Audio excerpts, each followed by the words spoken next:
Hello, Mary. Thank you for coming in today to do this interview. I know that we've spent quite a bit of time today working on our tippy toes and allowing me to be in the classroom to observe you. I really appreciate it. You're welcome. Hello. This interview process is basically kind of going over anything that I may have missed in the classroom because we did not spend, I'm not in there for the whole day. This is kind of your opportunity to speak upon the things that I might have missed and just kind of fill in those blanks. Okay. All right. Our first question is, what types of strategies and or materials do you use to promote positive peer interaction? We use, the materials we use to promote positive interaction would be little toy shakers and bubbles. We have these emotional cards that I'll show the kids because they like to look at pictures of things. We play lots of music. I sing to them, lots of clapping and just dancing around, just to get them engaged and focus on a whole other thing other than them being upset. Tell me how you work together with other teachers in your classroom to make sure that each child in your classroom gets and stays engaged. Well, with my co-teacher, because we do have a minor language barrier, so I've taken a little bit of Spanish class just to be able to help talk to her and get her engaged as well. So I also check in with her every day to see how she's feeling and see if she's ready to start the day. We always have our talks in the mornings just to make sure we're good. And then we talk about our activities, how we're going to do throughout the day. And we discuss it throughout the day as well. We'll talk about it in the morning, but throughout the day, as we're going to the next transition thing, we'll talk about it too. And I just explain to her as we go. Okay, beautiful. What strategies do you use to teach feeling words? For example, do you role play? Do you use feeling charts? Those kind of things. Give me a couple examples. We use very soothing tones with the babies, very calm, lots of tender love and care because they love snuggling. I like to describe the actions on what they may be feeling as well, oh, you seem to be pretty upset. What's going on? And just engage with them one-on-one and do what I can to make them feel loved. Tell me what strategies you follow when children have occasional episodes of challenging behavior. Do you have any of those instances? Well, with the age group I'm working with, I usually would just move the baby and give them a new activity to play, a new activity to do. Mainly but they get distracted pretty easy, so. All right. Tell me different ways used to comfort the children who are feeling distressed. I don't really experience that right now in my classroom. My oldest is 9 months old. So when a kiddo is crying in your classroom or upset. Sorry. Just give them lots of TLC, lots of hugs, and give them a new activity. I'll see what's going on. If they already had a bottle or they've slept or had a diaper change, just the extra love that they need. Hugs and kisses and, that one-on-one time. All right. So I know that you're not receiving any outsourced support, so I'm going to go ahead and skip those questions. How do you provide families with information on social and emotional development? I would basically tell them what we're doing in the classroom, and if they could also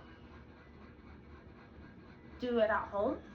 Well, as far as activities and stuff, we do our monthly STEM projects with our families for our curriculum or theme-based month. And that one is parent involvement. Yes. Okay.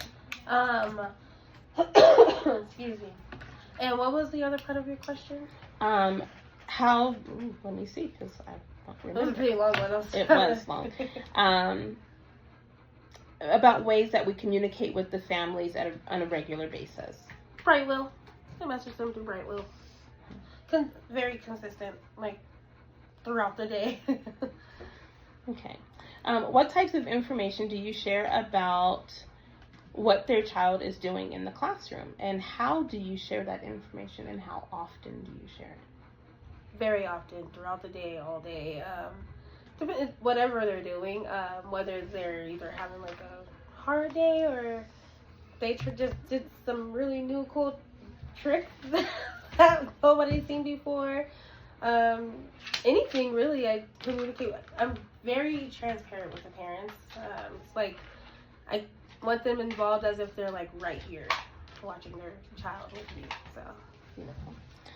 Please describe the different modes of communication you use with the families and how you determine the best way of communication is based for the family's need or preference. What do you mean by modes? So the different ways that we communicate with the families.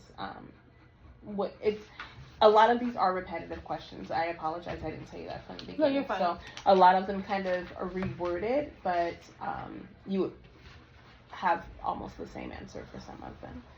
Basically through like drop-offs or pickups in Brightwell. When they drop off, I let them know, because the only thing is I don't close. So when I see them in the mornings, I'm like, oh, so yesterday this happened, or, you know, they'll see it on Brightwell, but we'll like talk about it, because then that's when we have that one-on-one, and they'll tell us what they're doing at home, like, oh yeah, now they're doing this little scrunchy thing with their face, and it's just things like that. It's a lot better when we run into each other in the mornings during drop-off, because then we can actually just like talk, and what is that person, like, what's that word I'm looking for? Like when you're in person, talking. That's personal interaction. Personal interaction. That. Wow, I could not get that out. I'm so sorry. All right. How do you get the information to the families on an ongoing basis about what is happening at home with the child? Redo that question. How do you get the information from families about ongoing things that is happening at home? They just message on Brightwell, or they'll just tell me during drop-off or pickup. Wonderful. Tell me about what you do to promote family involvement in your classroom. Well, STEM projects, keeping them updated through Brightwell, or sometimes parents like to come in the mornings and like stay for a little while and observe their babies playing. It's kind of up to the parents at that point on what they want to do, but mainly it's the STEM projects every month. Okay. Well, thank you so much, Mary, for coming in. I believe that is my last question for you. I appreciate you giving me this opportunity to observe your classroom and to go through this coaching process. Of course. Come to THA, bring your child here, you know. Yep, you're welcome. So how do you provide families with information on social and emotional development? Usually I will communicate with them through Brightwell, letting them know how the kids are doing throughout the day. I send them videos and pictures, especially when they like hit a small little milestone, like let's say they're sitting up on their own or crawling. I send them videos and pictures letting them know like this is what's going on in the classroom, and yeah, okay, keep that going. How do you help? I said that's so wrong. Excuse me.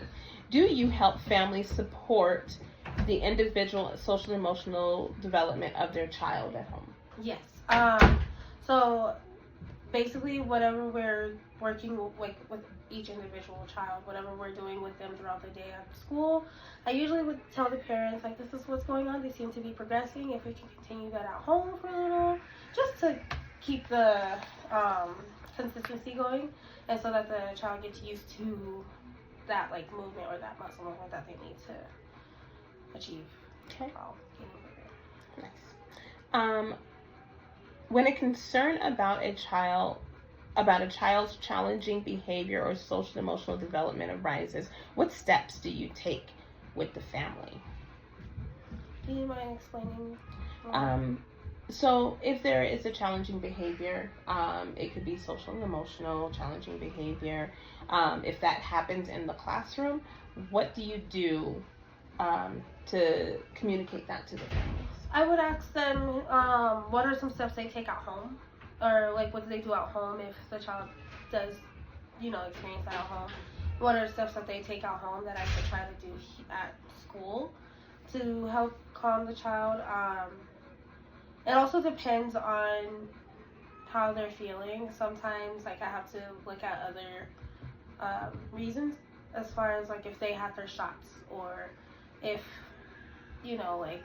if we just had like a long vacation, this is probably why they're out of sorts, or if they came back out of from a different state, time change. There's a lot that I look at, and I would discuss with the family, and we'll go from there and see what steps we can take together to help the baby.